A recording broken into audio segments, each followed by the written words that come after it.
Hello, my name is Sylvia Smith. I'm a settler, originally from Treaty 6 territory, but been living here on unceded Algonquin territory for over 30 years. And my name is Lisa Howell, and I'm a Canadian of Northern European descent. We're speaking to you from the front lawn of Tabaret Hall at the University of Ottawa. You might not know, but the University of Ottawa was founded by the Oblates, and the Oblates were tasked with educating many of the men and women who ran Indian residential schools.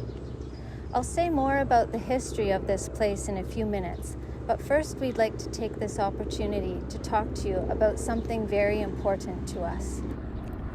It's called Project of Heart, and since 2007, educators and learners have been using it to discover the truth of Canada's history regarding Indian residential schools. With an interactive, arts-based, and hands-on approach, learners are asked to research the history of an Indian residential school near to their location.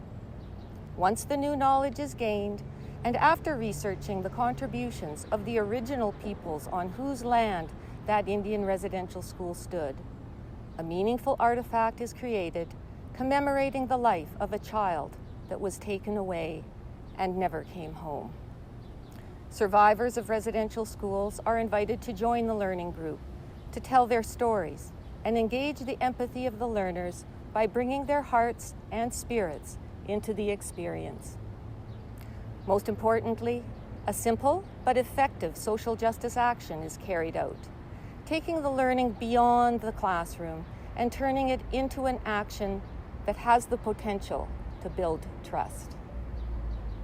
The residential school era casts a long shadow in the lives of Indigenous people, and the trauma set in place by the forced removal of generations of children is a massive wound that itself will take generations to heal. But we need to make a start.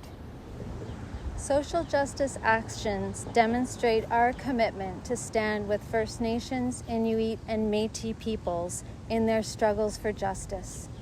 This could mean writing emails or postcards or letters to decision makers in the here and now, the elected officials across Canada whose policies are still causing so much harm.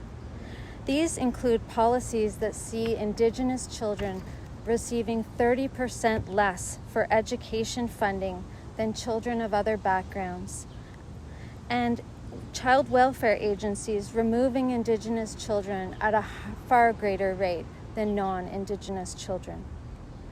And again, our own governments side with multinational oil and mining companies to degrade the land and ignore the sovereignty of First Nations peoples, breaking treaty agreements that were signed on behalf of all of us. So, with a research phase, an arts component, the hearts and spirits of learners engaged, and a meaningful gesture of reconciliation enacted, Project of Heart brings the whole person into the learning. It's been taught in thousands of schools and learning environments from coast to coast to coast. You can read about the transformative results in classrooms and schools near you at projectofheartontario.ca, where the entire module is available for free for educators and learners everywhere. The University of Ottawa, where we are today, is the Ontario partner for Project of Heart. As we work towards unlearning colonial stories, it's important to know about the history of this place that we might have never known before. The University of Ottawa was founded in 1848 by the Oblates of Mary Immaculate, a Catholic order from France. They first came to Canada in 1841 on a mission to convert First Nations people to Christianity. It was not until 1965 that the university became a publicly funded secular institution. That's only 56 years ago. Why is this connection so important? Well, the Oblates ran at least 41% of the residential schools in Canada including the school in Kamloops, where the remains of 215 children were found in May. Thousands of children were forcibly removed from their families from 1893 to 1977 and were sexually, physically, emotionally, and spiritually abused by many of the nuns and priests who ran the school. Their families and communities continue to live with intergenerational trauma to this day.